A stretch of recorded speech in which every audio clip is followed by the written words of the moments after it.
Perasaannya kita saat ini tentu campur aduk ya. Ibarat permen mungkin seperti permen nano, manis asam asin rame rasanya. Justru perasaan seperti itu yang campur seperti itu yang suka anak muda. Kalau manis terus biasa tidak suka gitu. Jadi anak muda itu suka tantangan. Assalamualaikum warahmatullahi wabarakatuh. Ya, alhamdulillah kali ini kita kembali dalam konten Milenial Bicara yang insya Allah kita akan mengupas tema terkait dengan kemerdekaan, spesial kemerdekaan Republik Indonesia. Dan kali ini kita sudah bersama dengan salah satu pembicara yang luar biasa, sosok pengusaha muda dengan rentetan prestasi. Saya kira sudah mungkin sebagian teman-teman sudah pernah dengar namanya, kenal namanya. Dan langsung saja telah hadir di tengah kita Kak Ari. Ya, terima kasih kesempatannya Kak Hasri. Iya, luar biasa Kak Ari. Beliau ini juga diundang ke sini. Siap.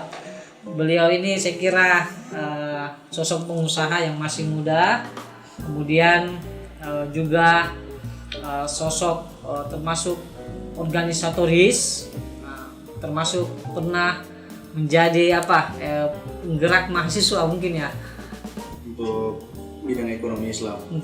Betul, luar biasa. Saya kira banyak pengalaman beliau dan silahkan nanti dicek sendiri ya tentang beliau.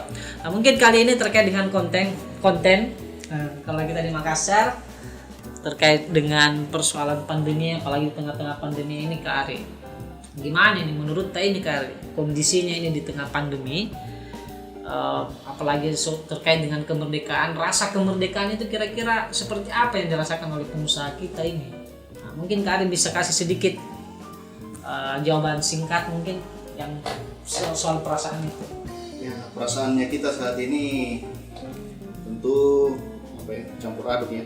Ibarat permen mungkin seperti permen nano, manis asam asin rame rasanya. Jadi ya kita tentu apapun kondisinya kita tetap nikmati ya gitu. Apalagi kita anak muda. Karena sejarah mencatat, apalagi sejarah bangsa kita yang mengisi dan memperjuangkan kemerdekaan kita ini adalah anak muda gitu. Jadi kalau kita lihat bagaimana Indonesia yang dulu terpecah, tidak bersatu antara satu pulau dengan pulau yang lainnya, itu disatukan oleh anak muda dengan ikrar Sumpah Pemuda. Ada Jong Java, ada Jong Celebes, ada Jong Borneo dan Maluku dan lain sebagainya ya. Itu yang menggerakkan anak muda. Bahkan untuk mengisi kemerdekaan sendiri itu anak muda yang penggerak untuk menuntut, ayo kita segera mendeklarasikan kemerdekaan, sehingga diculiklah. Kita pernah dengar dalam sejarah ya, culik Bung Karno, supaya anak muda menculik Bung Karno supaya cepat-cepat mendeklarasikan kemerdekaan karena ini momennya. Sedangkan orang tua bilang jambi dulu gitu toh. Nah, sehingga terjadilah peristiwa Rengas Dengklok. Itu anak muda. Sekarang ini kita tidak perlu merasa cemas, tidak perlu merasa takut, apalagi di tengah pandemi. Ini sekarang momen kemerdekaan ya. Saya diundang ini temanya milenial, kemerdekaan dan bagaimana berbisnis di tengah pandemi. Dengan semangat kemerdekaan. Kemerdekaan. Jadi ya kita harus enjoy gitu.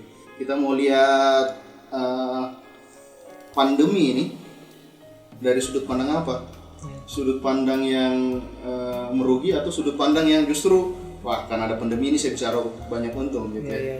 Jadi kalau kita pasang mental down-nya kita ya sudah, usaha saya tutup dan kemudian kita tidak punya harapan lagi.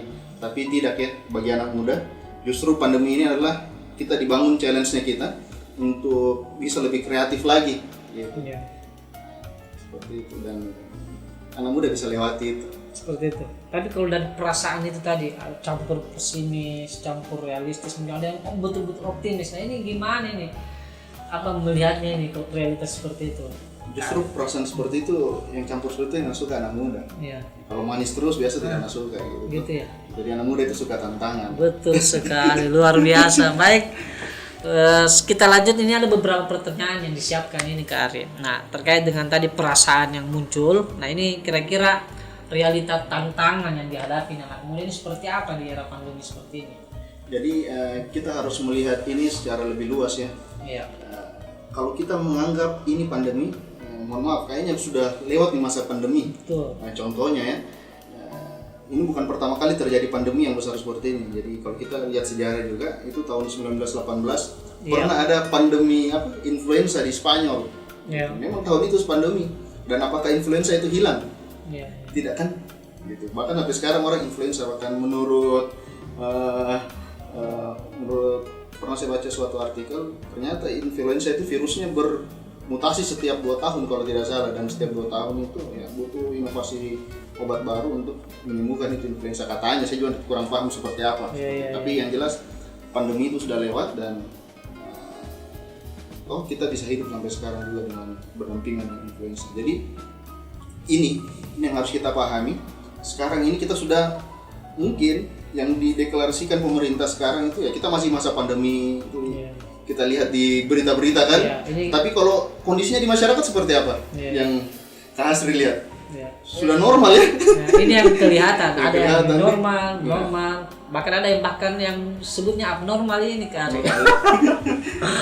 Nah, ini mungkin terkait begini. Jadi selain ada pandemi ini Kak Ari, apalagi kan tantangan ekonomi kita kan ini, apalagi resesi ini Kak Ari, apalagi data BPS kemarin kan rilis itu kita pertumbuhan ekonomi minus 5,32 ya. Nah, ini kira-kira wajah usaha muda itu kita kira-kira seperti apa? Pesimis kah, optimis kah, atau seperti apa yang Kak Ari lihat ini? Jadi bagi kita di sudut pandang pengusaha justru dengan adanya pandemi ini kita lebih ter-challenge untuk lebih menginovasi produk dan usaha kita. Kalau dulu kan kita santai-santai saja berpikir normal dan membuat satu pembeda produk secara normal, tapi sekarang kita harus betul-betul berpikir di luar batas kenormalan. Jadi kita dari masa sulit ya, jadi memang kita harus bertindak dari batas kenormalan. Dan kalau kita lihat ya, sejarah tahun 98 kita pernah krisis ekonomi. Krisis ekonomi, tetapi UMKM tidak terpukul pada kesempatan itu ya. Tahun 2008 juga kita sempat krisis, walaupun tidak dimediakan, tapi sempat kita krisis pada waktu itu. Tapi UMKM tidak terpukul pada waktu itu. Kali ini, pandemi ini, gara-gara pandemi ini kita sempat mengalami walaupun belum terlihat secara langsung krisis ekonomi, tapi UMKM itu terpukul. UMKM terpukul dan pukulannya itu telak ya. Kita jatuh telak. Itu seperti apa nih kayak rasa pukulannya itu? Contoh ya, warung yang selama ini buka 1 kali 24 jam, tetapi tutup gitu. Ada restoran besar yang buka 1 kali 24 jam, pembelinya kalangan menengah ke atas, sekarang jualannya pakai kemasan pinggir-pinggir jalan. Semua pegawainya jualan di pinggir jalan gitu ya. Ini saya tahu nih, tapi kita kerja. Begitu. Jadi ini adalah pukulan telak dan kita berpikir di supaya bisa survive kita berjuang di batas kenormalan gitu. Dan ini terasa di UMKM seperti kami. Kita rasa banget. Wow. Warung saya tutup 3 bulan. Wow, 3 bulan. 3 bulan tutup gitu ya. Iya.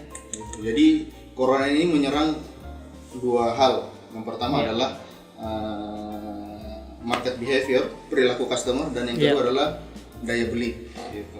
Dulu orang sering